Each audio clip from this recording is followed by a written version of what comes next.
next up we have these two little babies. Uncharted 2 and 3. That's Among Thieves and Drake's Deception. Now, these are about as close as you can get to playing a movie, a blockbuster movie. And this is like, if you love Indiana Jones, you'll love this. If you like the Tomb Raider games, you'll love this. If you're into the whole adventure thing, you love action movies, you'll love these games. These games are incredibly looking games. They look insane. They've got some of the best puzzle-solving, action-based gameplay. I mean, the puzzles aren't difficult, but it's fun. The third one is a little more action-orientated, a little less puzzle-heavy.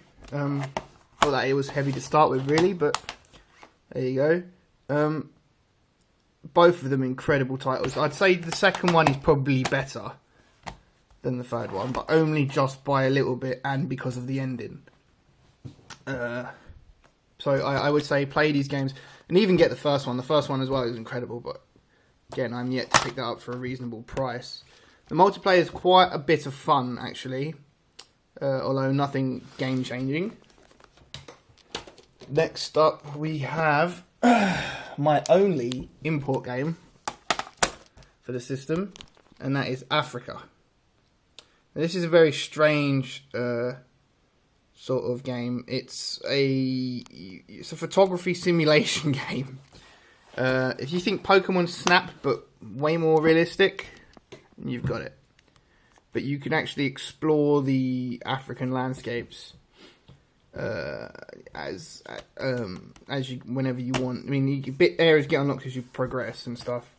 It's a very good looking game. It's incredibly relaxing. I can watch this game. I can sit back and play this game, and just I don't have to sit up close to the TV. You know, you lean forward when you're on the sofa. But with this game, I'm very much laid back, sort of taking my time. It does get a little stressy with the controls sometimes, because the controls They obviously weren't the focus of the game. They were more interested in making the game look incredible. And it does. Well, at least it did. It feels... Although it looks like scenes and stuff look incredible now, some of the character animations are a bit iffy looking. But the animals all look stellar. Obviously, I'd recommend picking it up. Maybe importing it if, obviously, you're not in North America. If you're in Europe. Just check it out, you know, you never know. Look, watch videos online of it first, though. It's a very strange game. It's definitely not one for the masses, but I certainly enjoyed it. Next up, we have Gran Turismo 5. It's more incredibly great looking racing simulation from the Gran Turismo team. There's not really so much to say about this. This game is huge. There's a lot in here. I've not really played much online. I've played them with a couple of friends. But I was a big fan of the early, especially 3, Gran Turismo. Picked it up. There was a lot of bugs and stuff with this when it first released, because I think they kind of rushed the release here a little bit to stop people importing it. But it was... they fixed all that now. This is a really good game. I just don't really have too much to say on it. It's more Gran Turismo if you've played Gran Turismo. It's good stuff. Now here's one for those of you who can pronounce it. I don't know what I'm saying. Disgaea 3. This is like a tactical strategy RPG. It's very quirky looking. The animation style is great. I really like this game. Now, I've not completed it, but I understand this is quite a long game, from what I can tell. I believe it goes into triple figures. I could be wrong. I'm not entirely sure. But it's a fun tactical RPG, like I say. It doesn't quite top probably Final Fantasy Tactics or Kudelka for me, if you can really call Kudelka that sort of game. But it with the grid-based battle screens.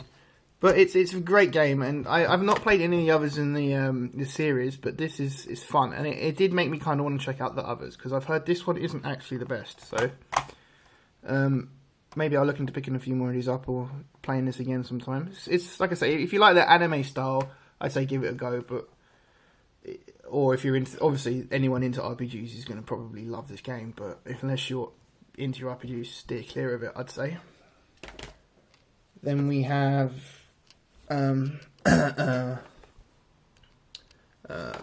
Metal Gear, sorry, just having a little scratch and a cough.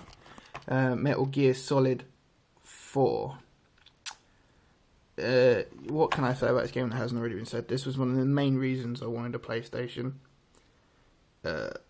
Great game. I felt like the beginning was a little slow.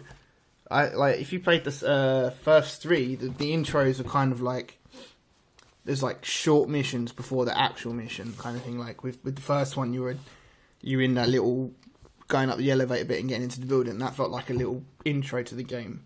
And with the second one, you had the tanker, and with the third one, you had like the pre-mission where you go there the first time. But this one felt like it started really slow. I mean, it threw you into the action, but like story-wise, you didn't really. It just, for me anyway, it felt a bit slow at the beginning. Picked up pace towards the end, like very quickly picked up the pace, and it's a solid Metal Gear game. I mean, it's Metal Gear, innit? Can't really argue with it. Great game. Next up we have Dark Souls, and I have the limited edition, which I believe almost all copies of this game I've seen have been limited edition, so hardly limited. But very hard game. Very hard game. And I know this isn't an exclusive, but the first game was exclusive, so I kind of wanted to, if I ever went back to it, maybe keep the franchise to just one console. What do you get in there? I've forgotten. You get like a CD, art book. What else is there? Oh, a DVD, and a digital game guide for download. So you get a fair bit in here, actually, considering it costs basically the same price as the normal version. Again, I haven't completed it, but I thoroughly enjoyed this game, what I have played of it. Next up we have Heavenly Sword. Now, I actually just bought this game today on my way home from work. There's like a local sort of exchange shop where people take stuff to get money for them and everything. And I left work early and it was open, so I decided I would pop in and look. And this game is actually, well, it's sealed. I say sealed. The seal is slightly torn here.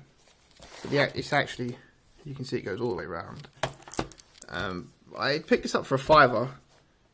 I know this game, I think this was actually one of the release titles for the PlayStation. And I picked it up for £5. And I thought, I never played it. It's supposed to be a reasonable game, from what I can tell. Nothing too grand or like that, but it's supposed to be fairly good. So I decided to pick it up and give it a go. So I'm going to be taking that seal off later and giving it a go.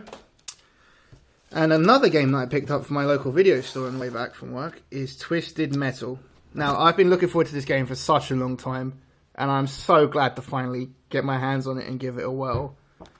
Like I say, I haven't played it yet, so I can't really talk about it, but this is what I'm going to go upstairs and play right now.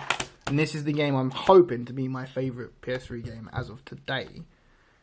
So I'm going to go up and pop it in.